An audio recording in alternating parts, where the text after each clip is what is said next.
You can't strike off like that. You can't strike off like that. You gotta strike off with the 20-footer going that way. Yeah, you gotta strike off this way. Hey, why don't you put a couple gallons in there? You guys aren't gonna have me, so you're struggling, you know? Oh yeah. You see Carlito's perspective. Yeah. Who's the heavy? Me. Hi guys, this is Carlito.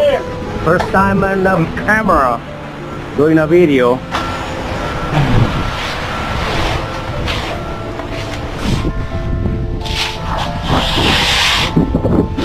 Doing the easy money.